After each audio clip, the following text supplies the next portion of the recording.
दोस्तों नमस्कार, आदाब, सत श्री अकाल। उर्मिलेश संवाद के इस कार्यक्रम में आपका बहुत बहुत स्वागत है। मैं हूं उर्मिलेश। तमाम दबाव तनाव के बावजूद, मुश्किलों के बावजूद मैं अपने देश के जो मेन स्ट्रीम मीडिया पूरा है उसको एक डंडे से, एक लाठी से हाँकने में विश्वास नहीं करता। मुझे नहीं लगता कि सब कुछ लुट गया है, सब कुछ पिट गया है। टेलीविजन के बारे में मैं कह सकता हूं, इसीलिए मैं उसको टीवी पूरम कहता हूं। लेकिन दोस्तों, प्रिंट में अब भी संभावनाएं हैं, लेकिन अंग्रेजी में है। हम हिंदी हार्टलैंड की बात कर रहे हैं, हम तमिल, कन्नड़, मलयालम की बात नहीं कर रहे हैं। लेकिन अगर हिंदी क्षेत्रों में, खासकर दिल्ली से लेकर के और उत्तर प्रदेश, बिहार सारा घूम जाइए, मध्य प्रदेश, राजस्थान, तो अभी भी अंग्रेजी के जो अखबार हैं इन क्षेत्रों से निकलने वाले, और जिनके साउथ एडिशन भी हैं, उनमें कई ऐसे अखबार हैं जो जरूरी महत्वपूर्ण खबरें बीच बीच में जरूर लगा देते हैं।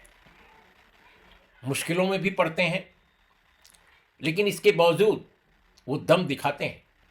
इसलिए मैं सबको एक तरह से हाँकने में यकीन नहीं करता कि सब पिट गया है, सब लुट गया है, सब कुछ, अब कुछ नहीं बचा है। हम 4-5 ऐसे अखबार अंग्रेजी के देखते हैं, रोज 4 अखबार तो स्वयं पढ़ते हैं घर पे।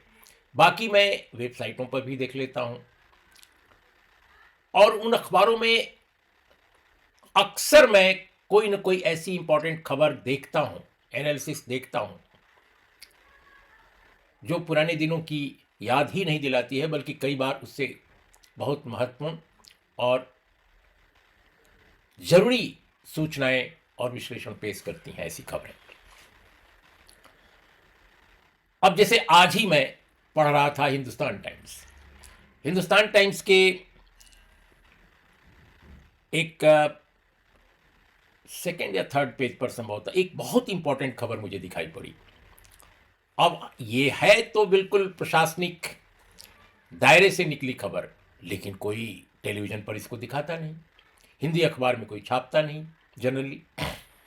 लेकिन ये खबर अंग्रेजी में छप गई है। क्या खबर है? यह 118% rise in caste based bias in varsity since 2019। यानी 2019 से अब तक का दौर अगर देखा जाए तो भारत के जो विश्वविद्यालय हैं इनमें कास्ट बायसेस, जातिगत जो विभेद है, भेदभाव है, वो 118% बढ़ा है।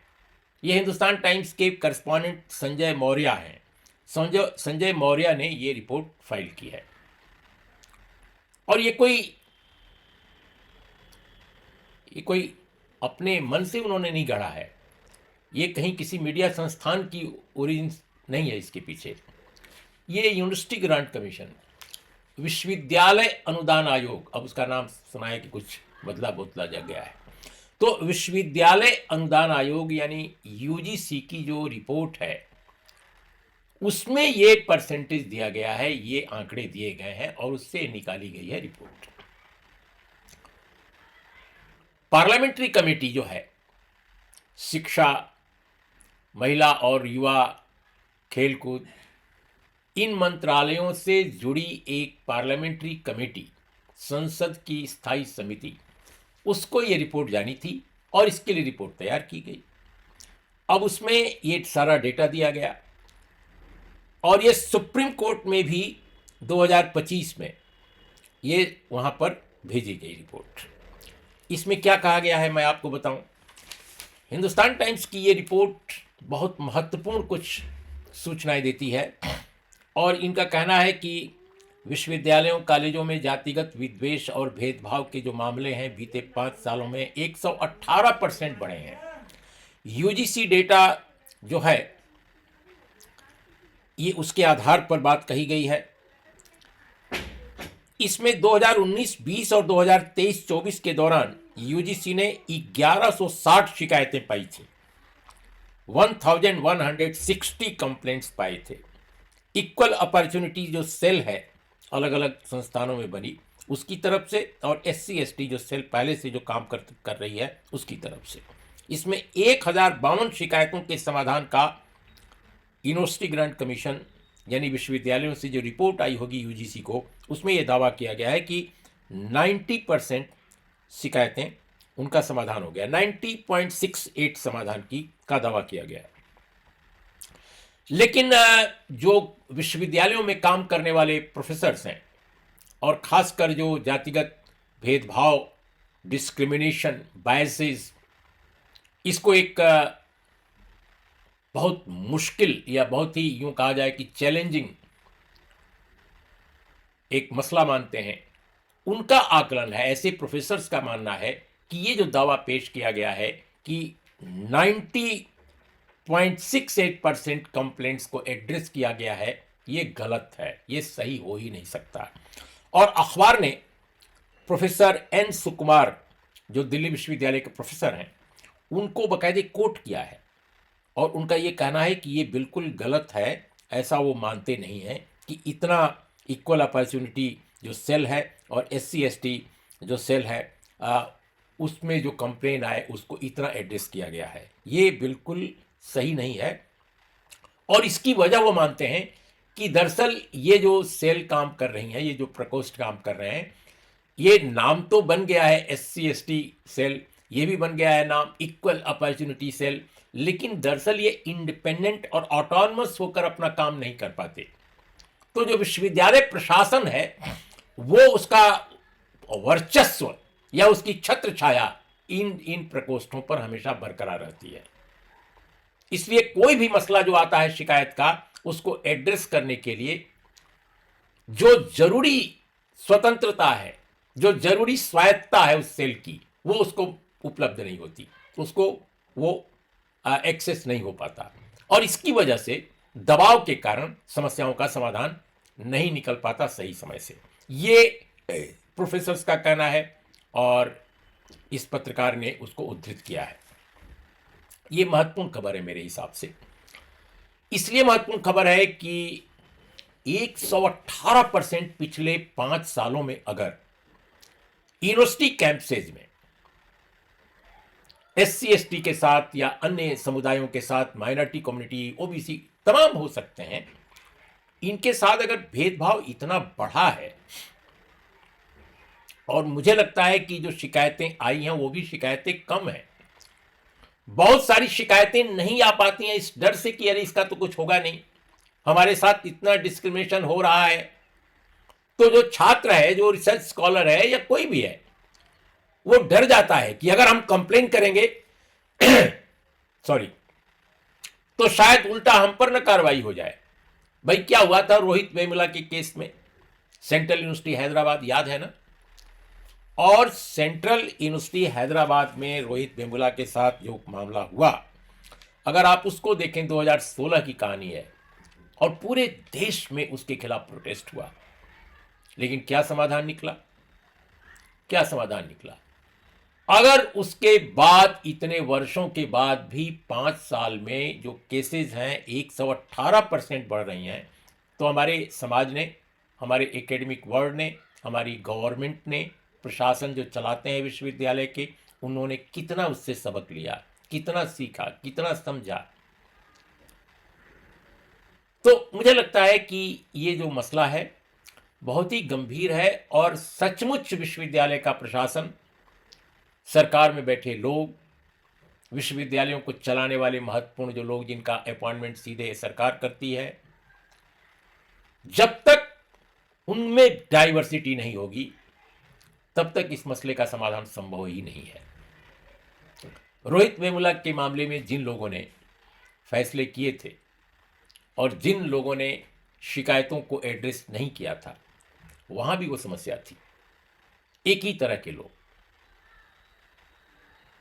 और कितना भयानक घटनाक्रम वहां दूर हुआ।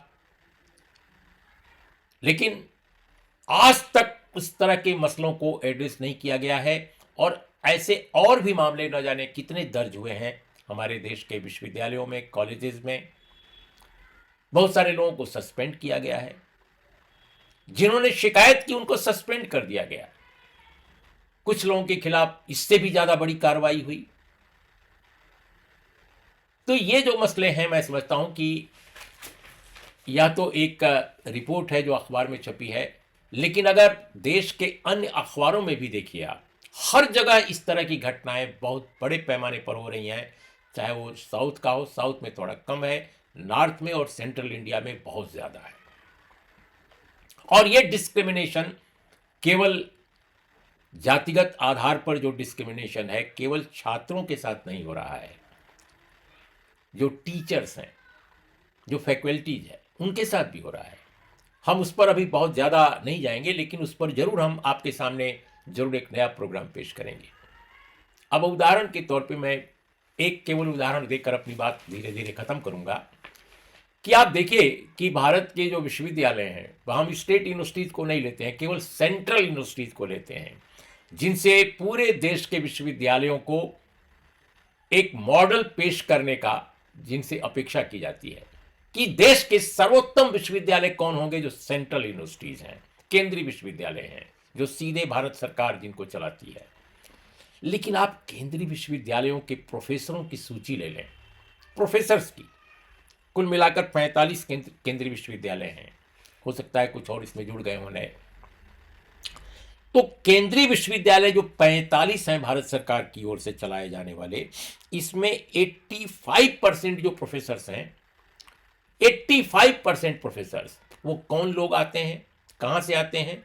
वो समाज के सिर्फ और सिर्फ 10% जो आबादी है उसी के बीच से आते हैं।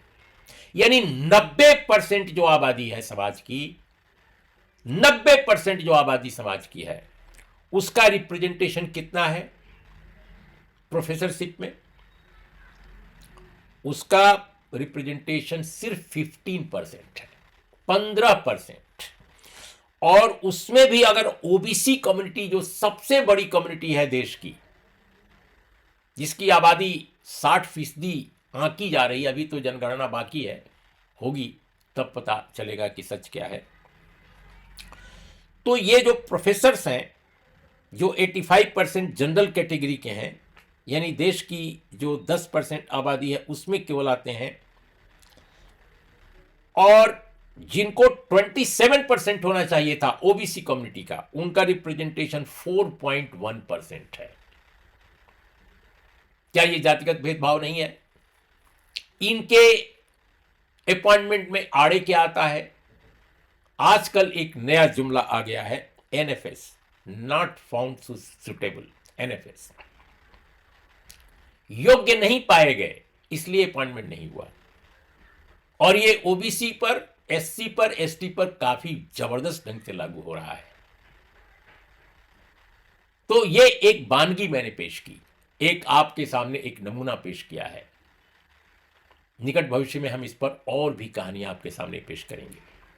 लेकिन दोस्तों, इसीलिए मैं कहता हूं कि अगर देश का मीडिया इन सच्चाइयों को सामने लाएगा, तो इन सच्चाइयों को, इनके समाधान के लिए, इनको एड्रेस करने के लिए, इन समस्याओं को, शासन पर दबाव बनेगा, प्रशासन पर दबाव बनेगा।